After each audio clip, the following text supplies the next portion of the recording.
se está produciendo ahora en la provincia de Chubut. Así reprime la policía de Chubut a los docentes que desde hace más de 60 días están aguardando por una resolución en sus paritarias. Una provincia que prácticamente está al borde de la paralización total. La respuesta del gobierno provincial a los docentes de Chubut que reclaman por paritarias es una brutal represión en estos momentos. Realmente una imagen totalmente repudiable. Hemos visto y hemos mostrado aquí cómo desde hace ya semanas los docentes y otros empleados estatales de Chubut han estado incluso bajo la nieve, soportando temperaturas bajo cero, en reclamo de una resolución a sus paritarias, las clases que no han comenzado en la provincia de Chubut. Esto también es producto de la decisión del gobierno de Mauricio Macri de suspender la paritaria docente nacional. Miren, esto era lo que mostrábamos semanas atrás. Los docentes bajo la nieve en Chubut, aguantando estoicamente, con dignidad, a los reclamos. El mismo pedido de paritarias ya que también hacen los docentes de la provincia de Buenos Aires y que no son atendidos. Hoy en Chubut se los reprime brutalmente en estos momentos.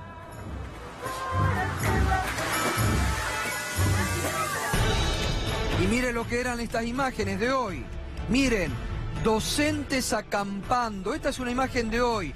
Docentes acampando, docentes durmiendo en las calles, esperando una resolución a sus pedidos de paritarias. ¿Es necesario que los docentes estén pasando por esta situación cuando deberían ser los más protegidos, cuando deberían ser los mejores pagos? ¿Es necesario que los docentes de la Argentina estén pasando por esta decisión, producto también de la decisión del gobierno de Macri de anular la paritaria nacional docente? Y esto es más, brutal represión en estos momentos, reiteramos, a los docentes en la provincia de Chubut. Así, la policía de Chubut reprime a los trabajadores de la educación.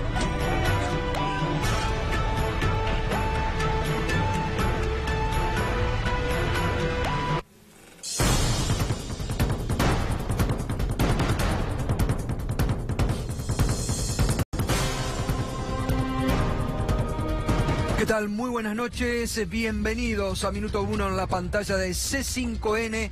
Hoy más que nunca la realidad, lo que otros no te cuentan, lo que otros no te muestran y que aquí cotidianamente, diariamente, nuestro compromiso es con la realidad.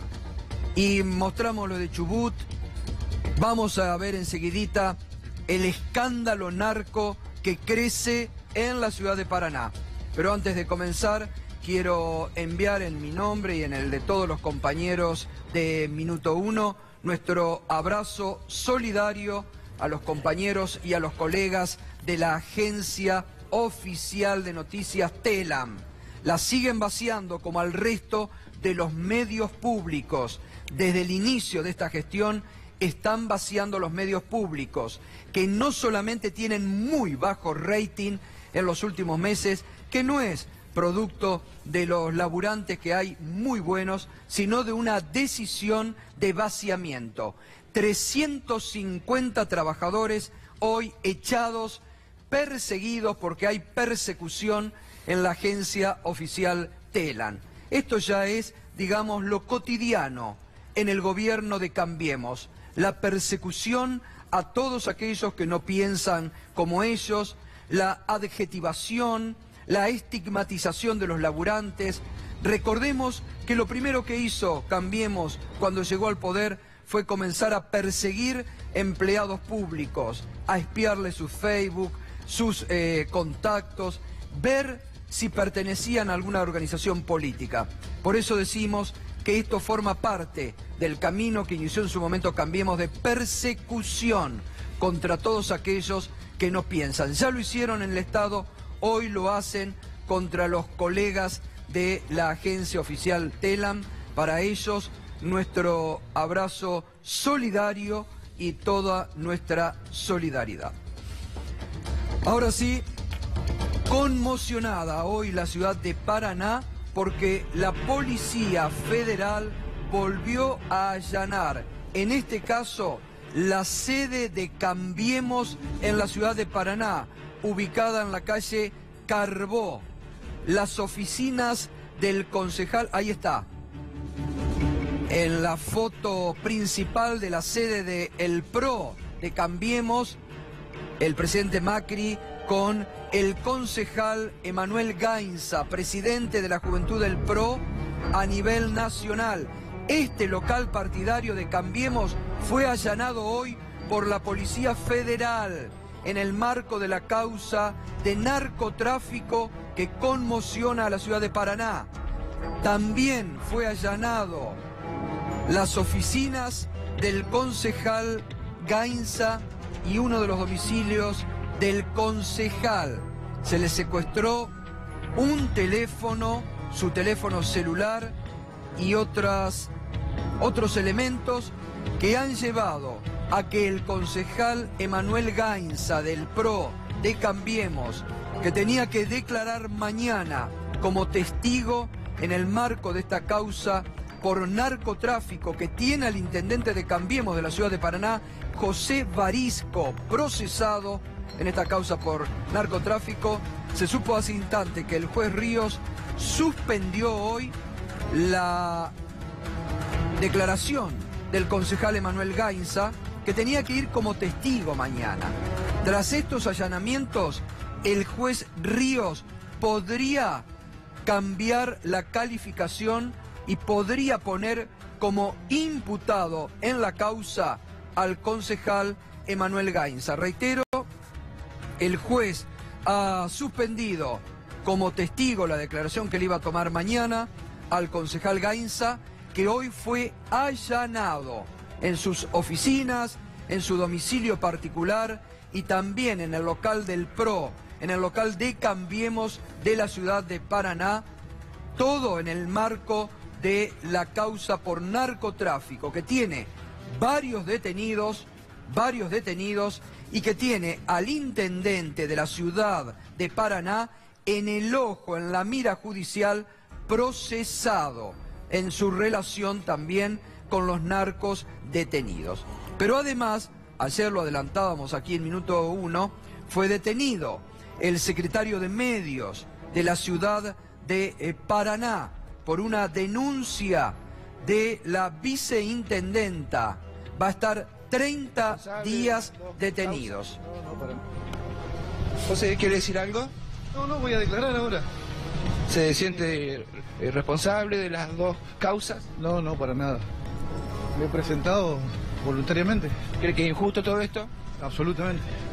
Así se lo llevaban detenido al secretario de Medios de la Municipalidad de Paraná, directamente a la Alcaldía de Tribunales para declarar, y estaría 30 días detenidos como marco, también como producto de una virulenta interna que ha estallado en el seno de Cambiemos por los vínculos del narcotráfico, por la causa de narcotráfico que crece día a día, el escándalo en Paraná, la ciudad capital de la provincia de Entre Ríos crece con estos allanamientos de hoy al concejal Emanuel Gainza, que actualmente es presidente de la Juventud del PRO a nivel nacional, allanado en el marco de esta causa. Darío Villarreal, buenas noches, Darío. ¿Qué tal, Gustavo? Dos cosas importantes. Este concejal, como decías vos, estaba citado a testimonial, es decir, uno declara bajo juramento de decir verdad.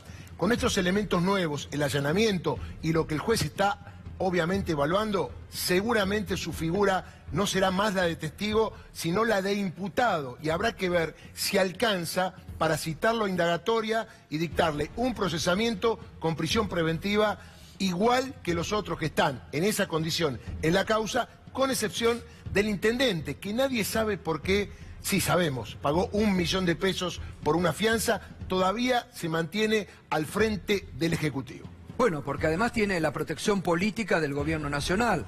Ayer lo decía en la nota que escuchábamos, Barisco dijo, no, yo hablé con el ministro Frigerio, me ha dado su apoyo. Es decir, acá está la doble vara del gobierno de Cambiemos y las contradicciones permanentes que existe en el gobierno de Cambiemos.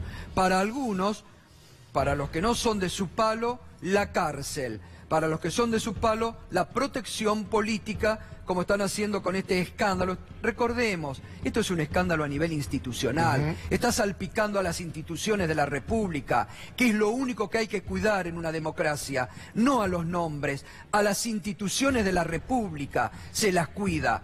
Y en este caso, como bien dijo, reitero, ayer Barisco, que contaba con el apoyo del gobierno nacional, están protegiendo un escándalo que crece día a día, porque hoy llevó ya a estos allanamientos al local del PRO, a la sede de Cambiemos, ahí lo estamos viendo en las imágenes, a las oficinas del concejal Gainza, que reitero, no es un dato menor, no solamente es concejal de Cambiemos, sino es presidente de la Juventud del PRO a nivel nacional. Ahora, y Gustavo, nos seguimos preguntando, el Comité Nacional de la Unión Cívica Radical... Tengo datos de eso. Atención. Nada dice sobre Barisco. Escuchá, la Unión Cívica Radical borró a Barisco de la nómina de gobernantes radicales. Esto es el sitio web del Comité Nacional del Radicalismo. Claro, pero no hay ninguna decisión oficial. No hay una declaración del Comité Nacional que en otras causas se ha expresado rápidamente, como ayer, por ejemplo, que sacaban en su cuenta oficial notas contra el paro de la CGT. Claro. Es decir, también daría la impresión que el Comité Nacional de la Unión Cívica Radical protege a Barisco y toda esta red de personas ligadas al narcotráfico, que en una tarea impecable y no importando ningún tipo de presiones, el juez Leandro Ríos, sigue adelante en Paraná y en la provincia de Entre Ríos. Es correcto, lo decimos. No dicen nada, sino que lo borraron. Está gestión de gobernadores, vicegobernadores, intendentes de radicalismo, y a Barisco lo borraron. No está citado en lo que se llama control de gestión que hace la Unión Cívica Radical en su página. Obviamente, después de esto, no dicen por qué el intendente, que a su vez hay que recordar que es titular de todos los intendentes radicales que tienen que ver con el país, con lo cual lo han borrado directamente de una patada y no está más en la lista de gente radical que pertenece a este gobierno. Bien, mientras tanto y mientras crece el escándalo y crecen los allanamientos y sigue el juez Leandro Ríos reuniendo pruebas, el intendente Barisco se sigue defendiendo ante los medios. Bueno, con respecto a lo que está pasando hoy administrativamente o lo que tiene que ver con la causa judicial, se acaba de presentar la apelación. Sí, como corresponde y muy tranquilo de nuestra inocencia, creemos que esto se va a terminar aclarando, pero bueno, hay que darle tiempo al tiempo. Bueno, de lo que tiene que ver con su participación en los medios nacionales, sobre todo en la jornada de ayer, ¿alguna cuestión en particular? O... No, nada, nos es difícil llegar, pero mire, la verdad, cada vez que a uno... le pregunto, especialmente a los medios nacionales que nos desconocen o me desconocen, uno se indigna mucho, pero bueno, son las cosas que hay que pasar en la vida, así que, pero el pueblo paranaense sabe de que nunca participé, ni participaré, y mi trayectoria va de ningún fondo de financiamiento espurio de la actividad política. Así que el derecho a réplica o poder decir no existe, una verdad no existe. El derecho a réplica. ¿No existe? Cuando se quiso sancionar esa ley, usted se acuerda que no se pudo sancionar. Yo creo que, y esto no es denostar a ningún medio, ni a ningún periodista, pero también el periodismo para muchos es comercio y hay cosas que venden y se tergiversan, pero bueno, ya llegará y pondremos las cosas en su lugar como ya le estamos poniendo. Me extrañó que vinieran a hacer los reportajes, porque otra vez se habían hablado sin saber, bueno, ahí demostré, porque acá se invierte la carga de la prueba, no es que uno tiene que ser encontrado culpable, sino que uno tiene que demostrar su inocencia. Mire, si hay algo en la civilización que cambió la historia de la humanidad fue la presunción de inocencia. De ahí para atrás estaba la Inquisición, las herejías, la tortura, y creo que el debido proceso y la presunción de inocencia cambiaron la historia de la civilización. En este caso yo lo estoy haciendo al revés, estoy demostrando mi inocencia. Bueno, el intendente le debería decir eso a los gobernantes de su partido y su coalición que han borrado la presunción de inocencia en la Argentina y mandan presos políticos a todo aquel que tenga algún atisbo de oposición, ¿no es cierto? Pero además el intendente Barisco hablaba mientras allanaban el local partidario de Cambiemos, las oficinas de Gainza y uno de los domicilios del concejal Gainza. Es decir que el intendente, por más declaraciones públicas que quiera hacer, y como hemos visto y como nuestros colegas del programa ADN han mostrado, el expediente, las escuchas, está muy complicado, ¿no, Darío? Está claro que tiene la presunción de inocencia, porque hasta tanto que no haya una sentencia condenatoria, siempre lo decimos aquí en Minuto 1, es inocente. Pero hay un montón de pruebas que llevaron a la justicia a procesarlo, a dictarle la prisión preventiva y a excarcelarlo por el pago de 1 millón de pesos. Habló del derecho a réplica. ¿Qué es lo que estaba haciendo? Le aclaro, usted dijo que no era abogado. En la justicia no hay derecho a réplica. Hay un juez que pregunta, un fiscal que acusa y usted que se defiende. Con las pruebas se arma un cuadro probatorio y se determina si hay elementos para procesarlo o si no hay elementos para procesarlo. Le hemos mostrado hasta el cansancio en la resolución del juez todos los elementos que hay por parte de la justicia para procesarlo. Llama la atención que usted todavía no haya dado un paso al costado, porque tiene la suerte de estar libre. Aproveche, mire si de golpe la Cámara cambia la excarcelación, lo mete preso y hace bingo. Lo meten preso y deja de ser intendente. Bien, y además reiteramos, ¿no? Las instituciones hay que cuidar en nuestro país. Estamos hablando nada más ni nada menos que de Paraná, de la ciudad capital de la provincia de Entre Ríos, que si no me equivoco hoy está cumpliendo años y lo tiene que celebrar en este marco de realmente muchas repercusiones públicas por toda esta causa ligada al narcotráfico. Nos estás acompañando con el hashtag Conexión Cambiemos a partir de estos nuevos allanamientos que ha realizado la Policía Federal por orden de la Justicia Federal y del juez Leandro Ríos. Muy bien, nos vamos a meter en otra causa judicial que crece, que realmente es un escándalo. La utilización por parte de Cambiemos a la provincia de Buenos Aires en la campaña de Graciela Ocaña, de Toti Flores, de Esteban Bullrich y de Gladys González, de aportantes que eran en muchos casos gente sin recursos, en algunos casos incluso poseedores de planes sociales y que los utilizaron en la campaña provincial de Cambiemos como aportantes a Cambiemos. Ya por este tema que reiteramos lo ha dado a conocer públicamente nuestro colega de El Destape, Juan Amorín, hay una causa judicial y comenzaron las primeras pruebas, Darío.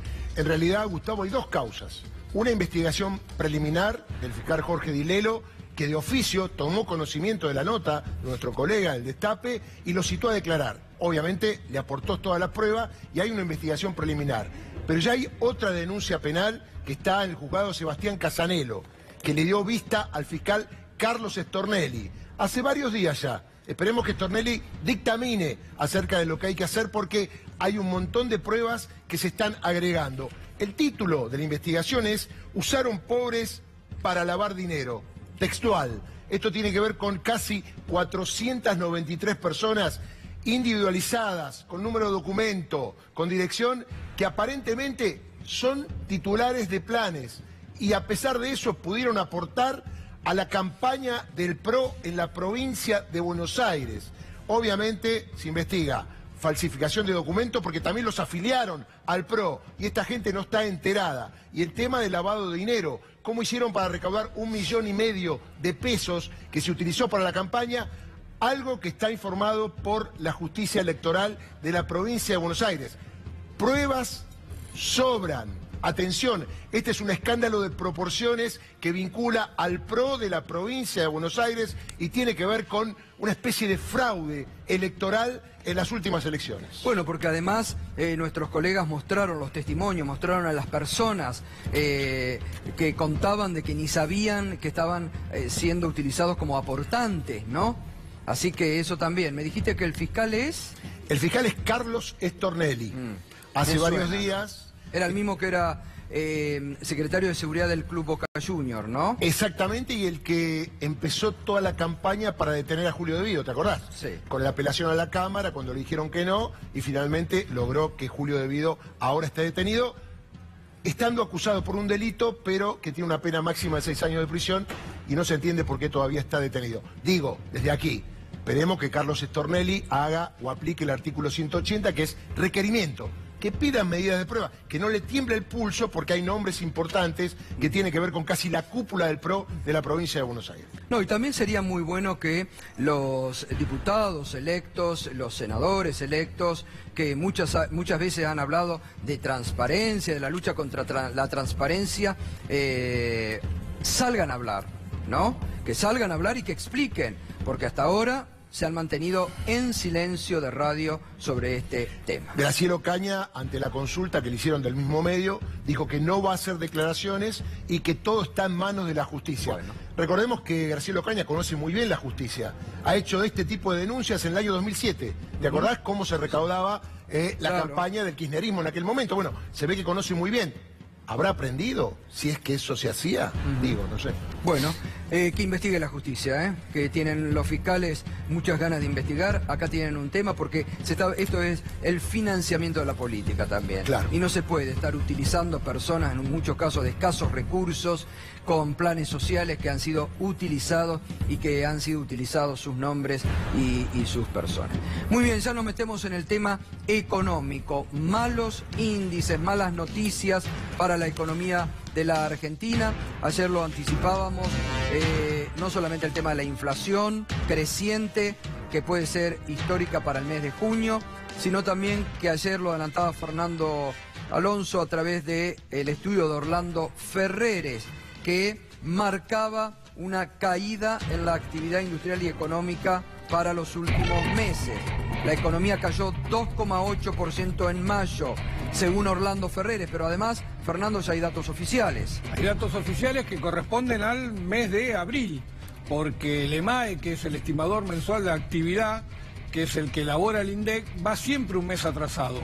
Ferrer ya está anticipando que en mayo siguió la caída, pero en abril cayó 0,9% comparado con abril de 2017 y 2,7% cayó respecto de marzo.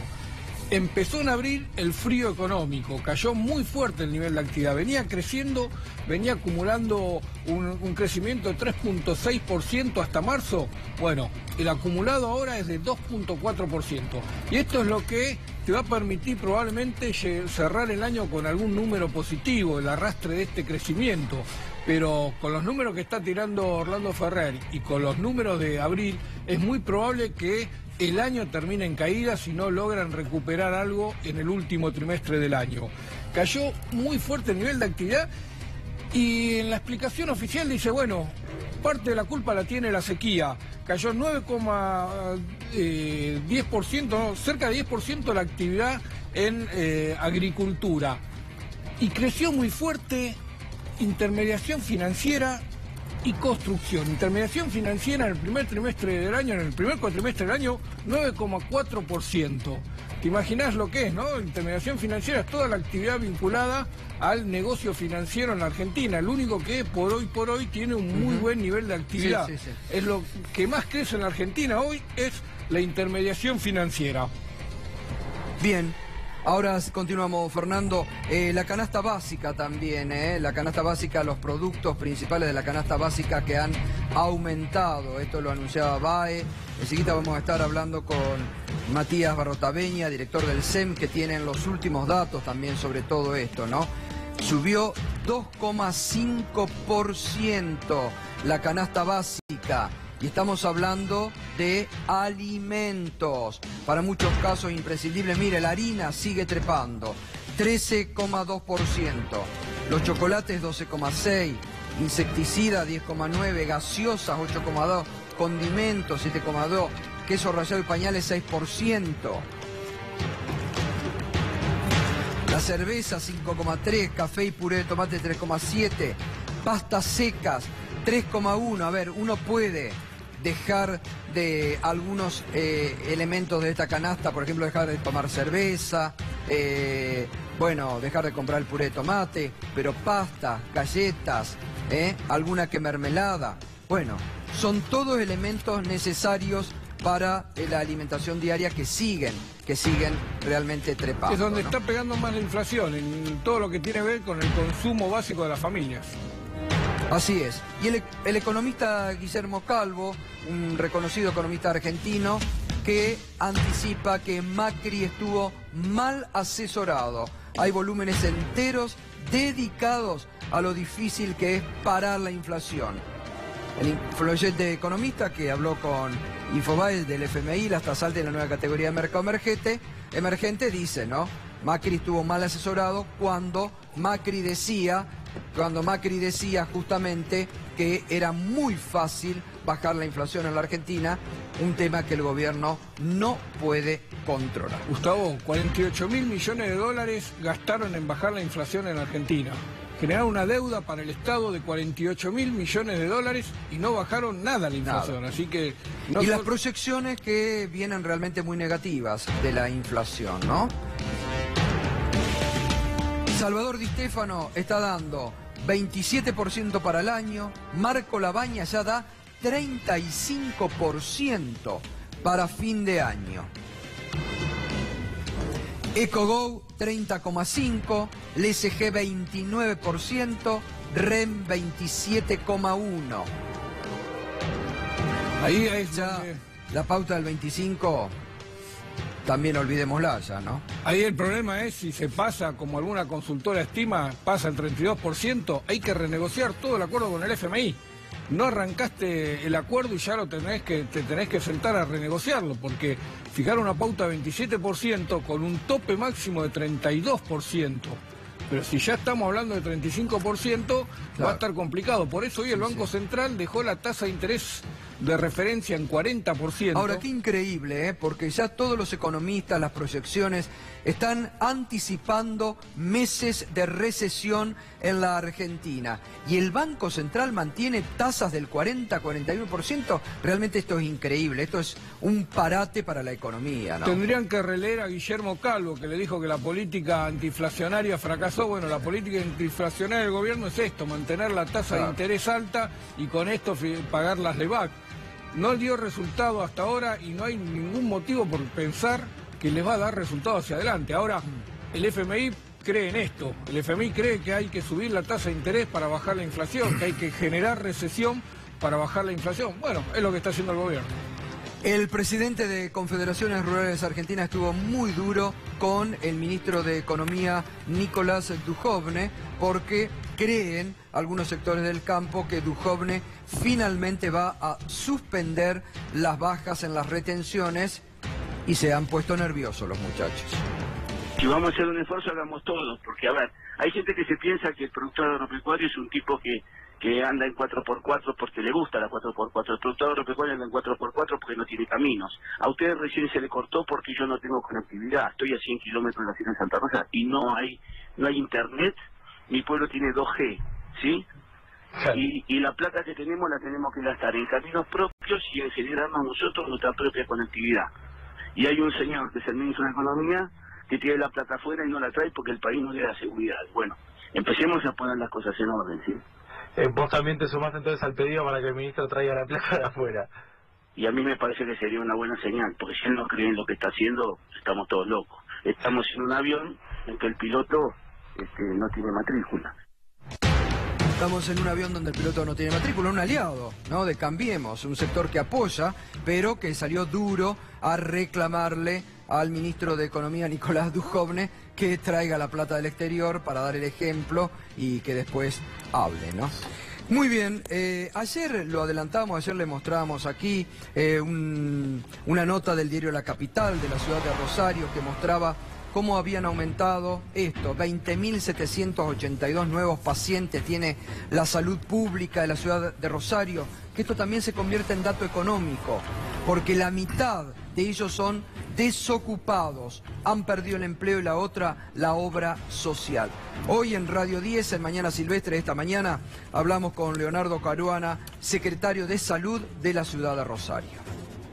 El fin de semana justamente estuve en la ciudad de Rosario y me sorprendía con el título del diario La Capital, ¿no? Porque siempre es un dato, ¿no? Cuando más personas empiezan a atenderse en los centros de asistencia pública, es reflejo también de una crisis económica, ¿no? Sí, así es, efectivamente, como lo decís, lo analizamos más en profundidad y bueno, este número de 20.700 personas, sobre todo si uno avanza en profundidad sobre qué personas son o qué características tienen, bueno, casi el 50% de ellos tenía obra social y dejó de tenerla, es decir, concurre al sector público porque perdió la obra social y esto es un indicador de la pérdida de la fuente laboral. De hecho, fue explicitado en el Consejo Económico y Social entre la intendenta y equipos del ministro de Salud, de Hacienda, del gobierno de la provincia de Santa Fe, a todas las entidades como un indicador en relación a situaciones de crisis que hacen que no solo se utilice la salud pública, sino también, yo lo venía planteando en estos días, cuando uno pierde el trabajo,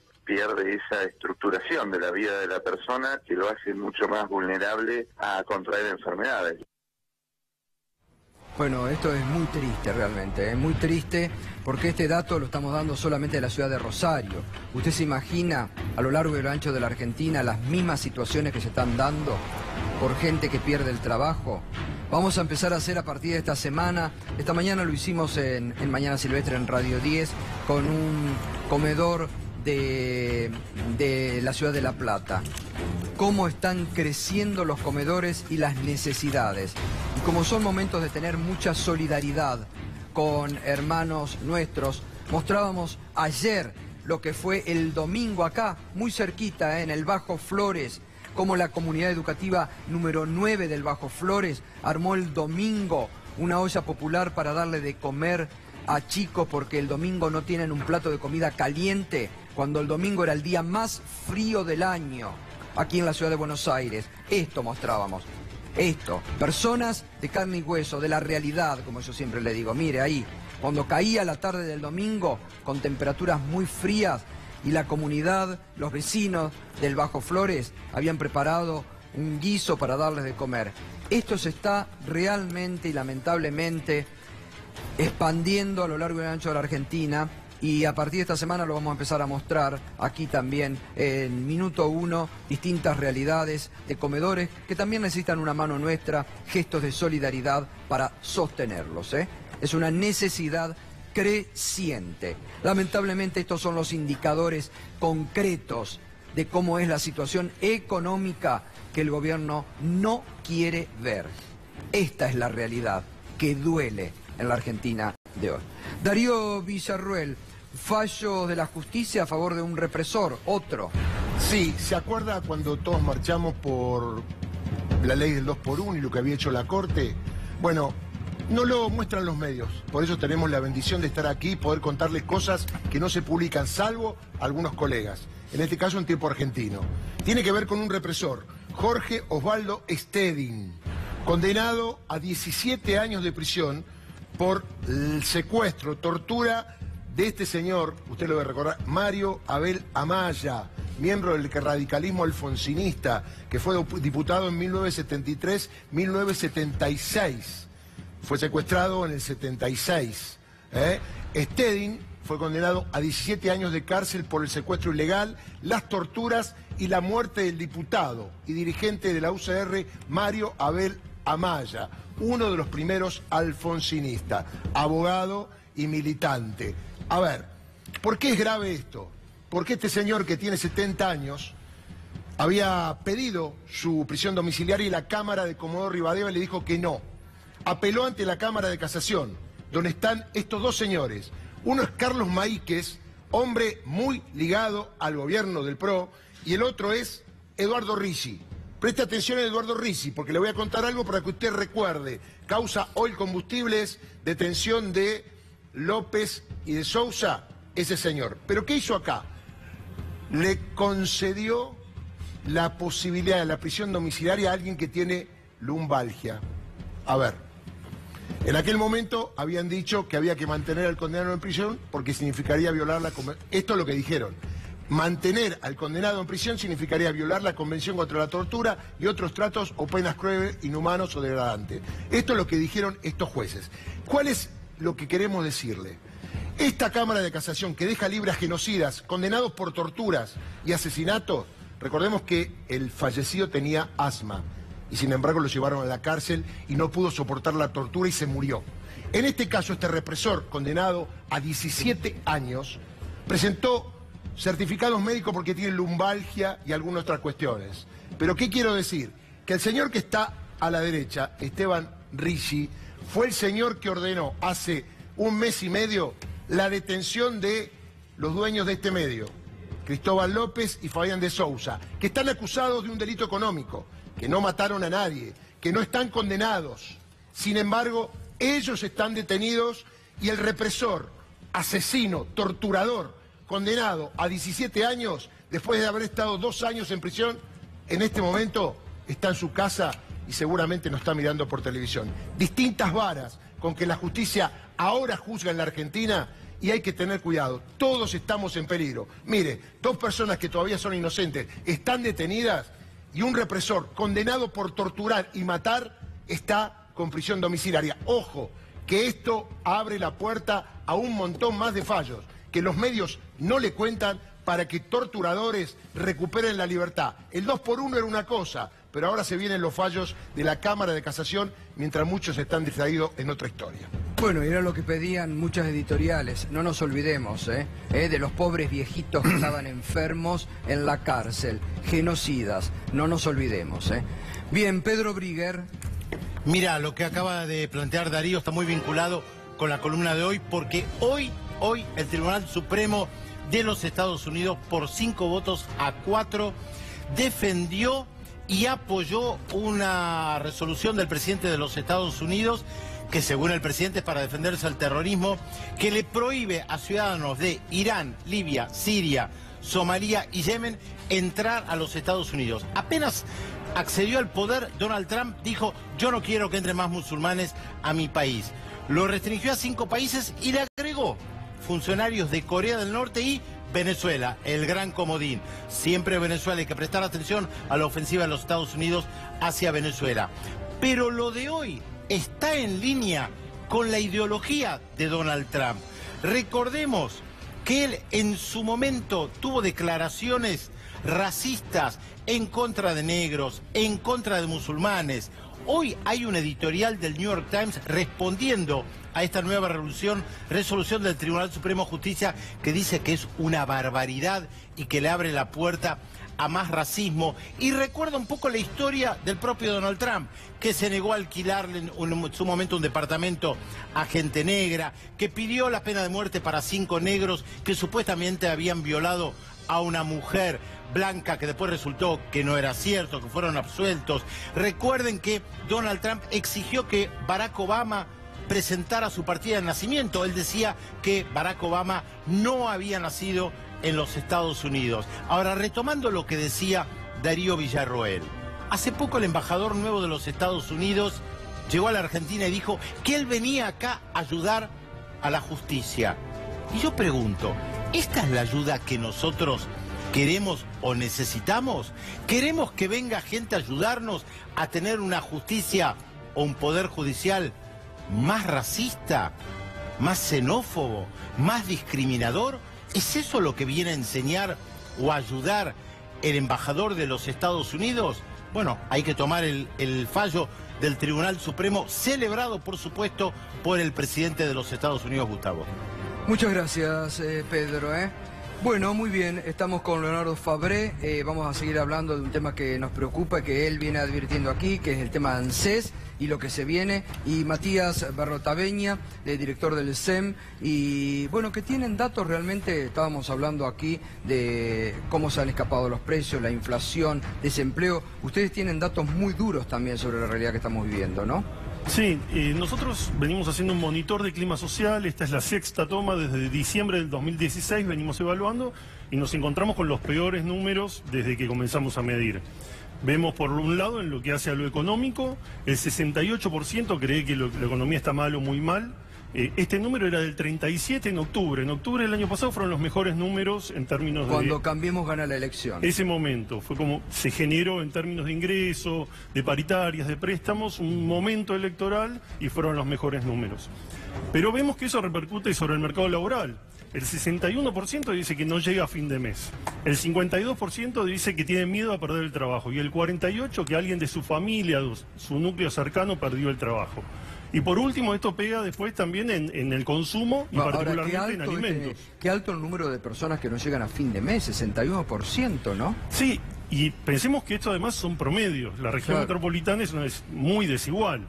Una cosa es la zona norte de la ciudad de Buenos Aires, otra cosa es la zona sur, donde hay 10 años menos de expectativa de vida, por ejemplo, y los números empeoran en el segundo cordón. Oeste, pensemos Moreno, Merlo, sur, Florencio Varela, Almirante Brown, Berazategui, en esos lugares los números son 10, 15% peores que en el resto de la ciudad. Por eso digo que es una situación preocupante que repercute en el consumo. Por ejemplo, el 72% dice que tuvo que bajar el consumo en lo que hace a recreación. Después, cuando vamos al consumo de alimentos, el 48% dice que tuvo que restringir la cantidad de alimentos que compra por no tener dinero suficiente. Y el 30% que en su familia algún miembro pasó hambre durante el último año, pero en general lo que uno está detectando es justamente la curva. Hace 3 meses era el 20% y era el 30% que directamente dice que tuvo hambre. Cuando vemos ese porcentaje en el conurbano, en el segundo cordón llega al 46%.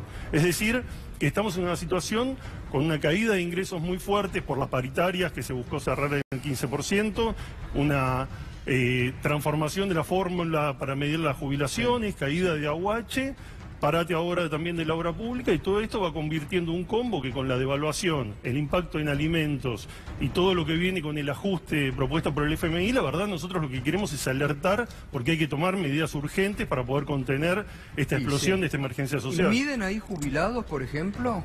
¿Cómo están, cómo todos estos números negativos les golpea a los jubilados?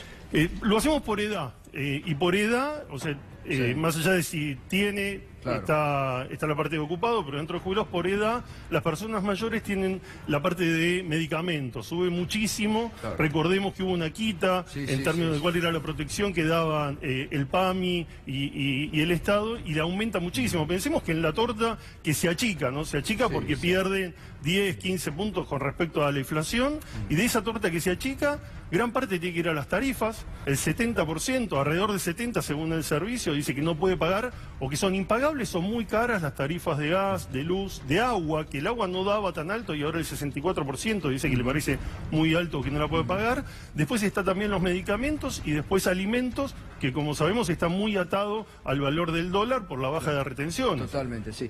Leonardo Fabre, ¿qué deja el paro contundente de la CGT, de las CTA, de las organizaciones gremiales de ayer? Desconocido por el gobierno, que dice acá no pasó nada, seguimos, este es el camino correcto, pero de un paro que se hizo sentir, ¿no? Sí, además la CGT no está pidiendo nada extraordinario que no sepamos, y fundamentalmente lo que está pidiendo es recuperar una mesa de diálogo y además el cambio de la política económica. Ambas cosas se encargaron entre el día de ayer y el día de hoy en decir el gobierno nacional que ninguna va a revisar, no va a convocar a la CGT al diálogo, según ellos van a convocar gremio por gremio, pero acá el paro lo hizo la central, las 3 centrales, pero en especial la Confederación General del Trabajo, que está exigiendo lo mínimo, que es dialogar, y el gobierno se lo está negando, y además rotundamente dice que no va a cambiar el modelo económico. Sí, está claro que no van a cambiar, ¿no? O sea que, pero bueno, esta CGT dialoguista por su forma, por su formato, una vez más choca contra la intransigencia de alguien que no quiere dialogar, que la desconoce a la CGT más allá que esta secretaria ha tenido mucha paciencia. Obvio. Leonardo, ¿y cómo está estas cláusulas que hemos hablado en más de una oportunidad, que ya se ha comprometido el gobierno con el Fondo Monetario Internacional de ir por el Fondo de Sustentabilidad de ANSES? Bueno, evidentemente, cuando el presidente elige un director ejecutivo del Fondo de Garantía, que era dueño de MedLife AFJP, que el señor Monje Varela, cuando está poniendo al zorro a cuidar las gallinas, obviamente que sabemos lo que viene con este director ejecutivo, dueño de una de las AFJP que azotaron al país en la década del 90, y además también este personaje tuvo que ver con el blanqueo de los capitales de la familia Macri a partir del 98 en adelante. Por lo tanto, no tenemos ninguna expectativa que Monje Varela sea algo positivo para el fondo, todo lo contrario. Ahora, ¿qué camino queda? Mañana a 10 de la mañana hay una reunión de FGS donde nuestro gremio, una reunión del Consejo Asesor, que es ad honorem, que está formado por representantes gremiales, jubilados, representantes de las cámaras de producción, un diputado y un senador por el tema del legislativo, y mañana nosotros vamos a pronunciar esta denuncia de este director ejecutivo, porque consideramos que es inmoral que alguien que estuvo tan relacionado con el formato de la privatización de la previsión argentina en la década del 90, ahora esté manejando nada menos y nada más que los ahorros de los trabajadores, que, pero lo vuelvo a repetir, porque hay una decisión política evidentemente del gobierno de ir por esa caja y de ir por el Fondo de Sustentabilidad. Sí, además de las medidas de las denuncias de ustedes, ¿va a haber alguna acción ante la justicia? Bueno, ya hay una causa penal muy importante, de la cual nuestro gremio tuvo que ir en carácter de testigo. Y porque estas denuncias que hacemos nosotros en el marco del FGS la han tomado diputados nacionales y han iniciado causas penales, donde está involucrado el director ejecutivo de ANSES, el señor Basavilbaso, y también las autoridades o sea, legalmente nosotros, Gustavo, hemos tomado todas las medidas necesarias, pero obviamente creemos que no alcanzan, por lo tanto, nosotros como gremio específico de ANSES tenemos una estrategia ante la negativa de este gobierno, ni siquiera de dialogar sobre estos temas. Evidentemente es una provocación permanente y es una apuesta, y acá está la clave, me parece a mí, a la confrontación, no solo con nosotros, sino con todo el movimiento obrero. Y no hay que tenerle miedo a esa apuesta. El movimiento obrero tiene que tener un plan de lucha, pero de largo alcance, para enfrentar estas provocaciones, porque estas provocaciones son negocios, se traducen en más negocios. Totalmente.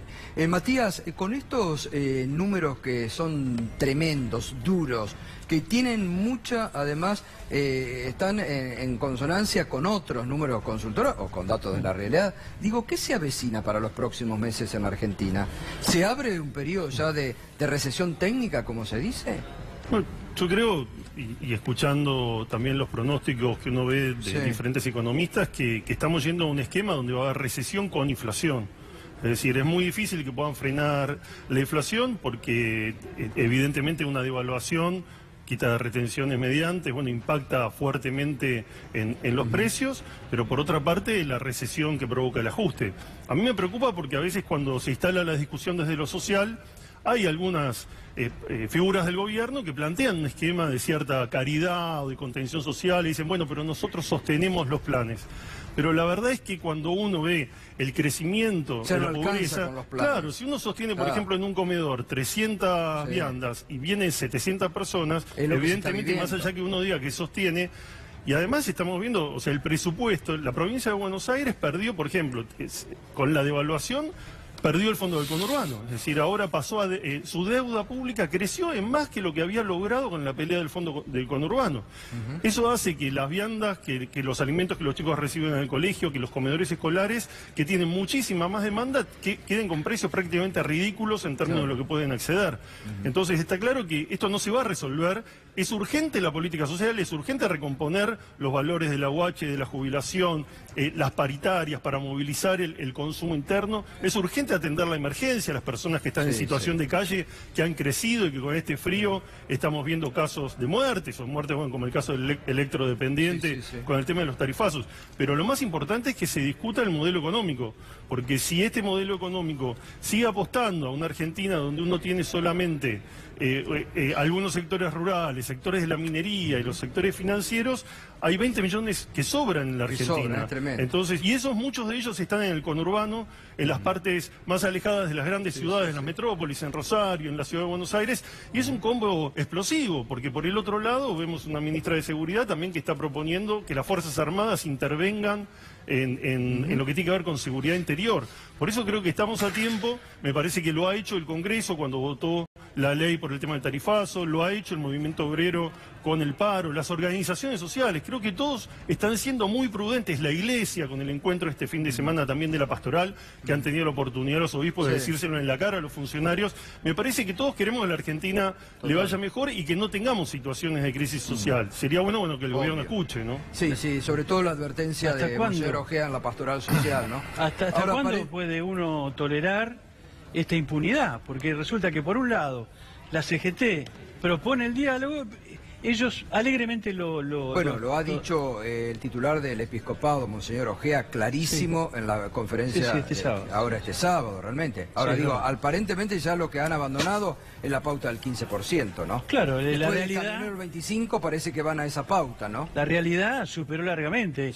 Y el 25 hasta ahí, porque todas las expectativas son del 27 para arriba, ¿no? Inclusive hoy se ha hablado de un 35%, un economista muy serio lo ha dicho. Entonces quiere decir que esta provocación permanente busca un objetivo. Es duro reconocer que uno tiene enfrente a alguien que está buscando la confrontación como negocio político. Entonces uno se pregunta, ¿no? Todos los dirigentes nos preguntamos, ¿quién tenemos enfrente? ¿A dónde van? ¿Qué es lo que buscan? ¿Buscan quebrar la paz social? Yo lo pregunto, ¿qué buscan? ¿Quebrar la paz social?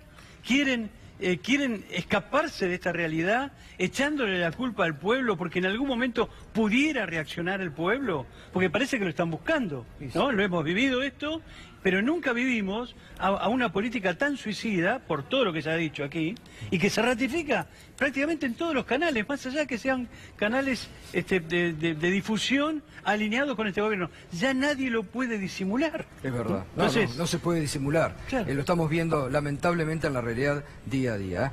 Gracias, Leonardo, como siempre. Gracias, Matías, por el aporte de estos datos, que lo vamos a seguir convocando, porque realmente son indicadores sociales muy preocupantes. Muchas gracias. Bien, nos vamos a la primera pausa. Enseguidita, más información sobre el escándalo narco en Paraná. Nuevos allanamientos en el día de hoy, ordenados por la justicia, llevados a cabo sobre el concejal de Cambiemos, Emanuel Gainza. La sede del PRO